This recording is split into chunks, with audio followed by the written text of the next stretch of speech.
Chaplin dizia que os nossos esforços desafiam as impossibilidades. Diante de coisas que lhe parecem difíceis, lembre-se de que as grandes proezas da história foram uma conquista daquilo que até então parecia impossível. Muitas vezes, as marés da vida nos deixam em ilhas, separados de pessoas que amamos, por mares de águas profundas e turbulentas. Não fique aí parado à beira da praia, desolado com o largo braço de mar que se estende diante de seus olhos. Erga a sua cabeça, arregace as suas mangas, prepare-se para a luta e, confiante, deixe que o divino construtor que existe dentro de você se manifeste. E então, transforme-se num construtor de pontes, pontes que religam almas.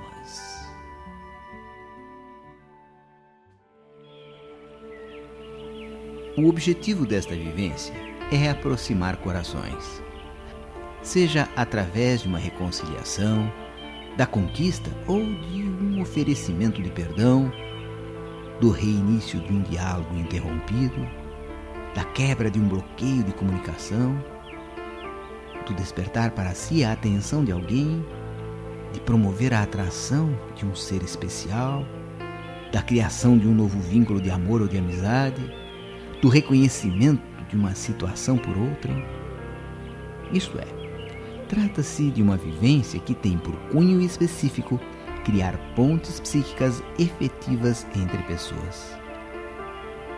Se você me perguntar se funciona sempre, eu vou dizer que não. Não funciona sempre. Funciona em até 80% dos casos. E quando é que não funciona? Não funciona quando a outra pessoa não quer efetivar a ponte de ligação. Dizemos que esta pessoa está fechada para a comunicação. Nestes casos, forçar poderia ser considerado magia negra. Esta técnica pode abrandar o coração de uma pessoa, mas não forçar uma situação. Também não funciona quando nós não somos sinceros. Dizemos que amamos, mas nos prendemos a meros interesses materiais. Quando temos outros interesses em jogo, quando não colocamos intenção em nossa vivência, fazer este exercício por fazer. E é lógico, não funciona quando fazemos o exercício errado ou de maneira diversa daquela que está apresentada neste trabalho. Muita gente nos pergunta se mesmo assim isto não poderia ser considerado magia negra. A definição de magia negra é a seguinte: atos que não respeitam o livre-arbítrio de terceiros. Este exercício leva até a mente interior da pessoa com quem queremos efetivar uma ponte de comunicação a nossa proposta de sintonia. Dependendo da intensidade da nossa transmissão, esta proposta emerge aos níveis conscientes desta pessoa como uma ideia pessoal, própria, nascida em sua mente interna. Se ao concretizá-la, a pessoa-alvo não vê nada de mal na ideia, se a nossa proposta não choca o seu espírito, ela abre-se prontamente para a concretização da ponte. A partir daí, entram em ação as leis universais de sintonia e ligação. E mais dia menos dia, como um golpe do acaso ou um encontro feliz, a ponte é restabelecida. Porém, se ao emergir aos níveis conscientes, a proposta choca ou contraria frontalmente os interesses ou vontades do alvo, este afasta imediatamente de si a tal ideia, impedindo que a sintonia seja efetivada. Agora você pode estar me perguntando: então quando devemos fazer este exercício, Arsênio? Devemos realizar este exercício sempre que quisermos alcançar psiquicamente alguém, sem que tenhamos a necessidade de nos comunicarmos diretamente com ela, mesmo que ela aparentemente não queira abrir nenhum canal de comunicação conosco, pois nunca sabemos qual é a sua realidade interior. Pode ser que ela diga apenas da boca para fora que não quer nos ver, nos conhecer, nos perdoar. Agora, se depois de 3 meses de tentativas a sintonia não foi efetivada, pare de tentar contato com ela. A partir daí, entramos no campo da fixação psíquica, e isto é prejudicial para ambas as partes e produz karma. Pense sempre que sementes foram jogadas no jardim da vida da pessoa com quem estamos tentando nos comunicar. Assim, num dia certo, com o clima propício, com chuvas favoráveis e o sol por testemunha, a semente pode brotar. Faça e verá. Para atingirmos os nossos objetivos, será necessário colocarmos agora alguns conceitos. O primeiro conceito é o conceito de chakra. Nós somos formados por uma série de corpos. É parecido com um mergulhador. Para ele entrar nas regiões mais profundas do mar, ele precisa colocar várias vestimentas. Um calção, uma roupa de neoprene, conforme a profundidade, um escafandro. Nós também, como seres espirituais, para podermos nos manifestar aqui nesta dimensão tempo-espaço, precisamos vestir algumas roupas. Um corpo mental, um corpo emocional, um corpo bioenergético e este corpo que você está se vendo, o corpo físico. Estes corpos mais sutis, que são todos aqueles além do corpo físico, precisam se comunicar com o mundo externo de alguma forma. Usam para isso os chakras. Os chakras são centros de conexão existentes nestes corpos mais sutis, por onde flui a energia dos corpos emocional, mental e bioenergético.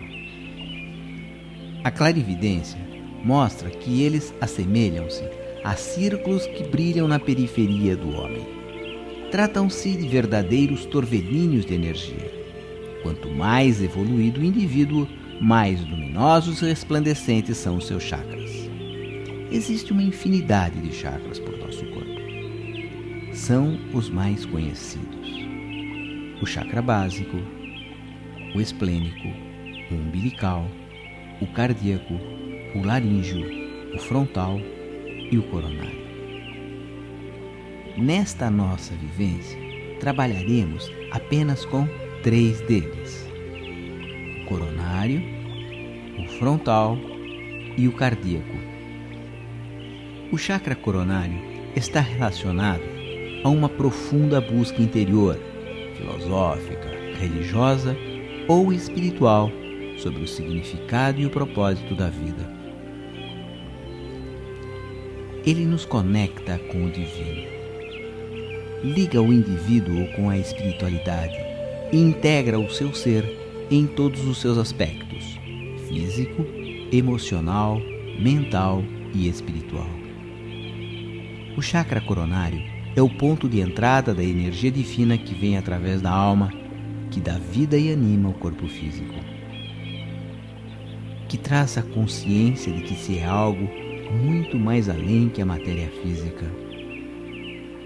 É ele que possibilita a abertura para o encontro com a parte divina, o eu superior.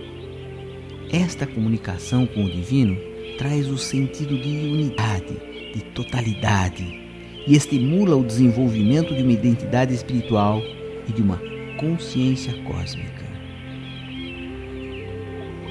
A abertura natural deste chakra permitirá a expressão, aqui no plano físico, de todos os aspectos de perfeição da alma após terem sido desenvolvidos todos os aprendizados do ser. O chakra frontal está relacionado com a habilidade intuitiva, com as percepções extrasensoriais, com as capacidades psíquicas de intuição, visualização, clarividência, telepatia e tantas outras. O chakra frontal favorece a introspecção, a introvisão, a visão interior, a capacidade de alterar o estado de consciência. É ele que permite se entrar em outras frequências, em outras realidades. Ele rege a visão transcendental do mundo, a capacidade de perceber a vida, o dia a dia. e possibilita ver os acontecimentos pessoais e do mundo a partir de um ponto de vista superior. O chakra frontal relaciona-se também com o intelecto, com conceitos intelectuais e filosóficos, com clareza e lucidez mental. Já o chakra cardíaco refere-se à capacidade de sentir, de expressar, de dar e receber amor. É o centro pelo qual se ama e se sente compaixão pelos outros. O desenvolvimento deste chakra está relacionado com o amor incondicional, com a autoestima, com a autoaceitação. Tenha em mente que a capacidade de manifestar amor ao próximo, de nutrir e doar-se ao outro, é exatamente proporcional à capacidade que se tem de se amar e se cuidar de si mesmo. Para amarmos incondicionalmente, é necessário aceitarmos a nós mesmos e os outros exatamente como são. Por isto, este chakra também está relacionado com o perdão. Existem mais dois conceitos que nós gostaríamos de colocar agora: o conceito do Tao e o conceito do Chi.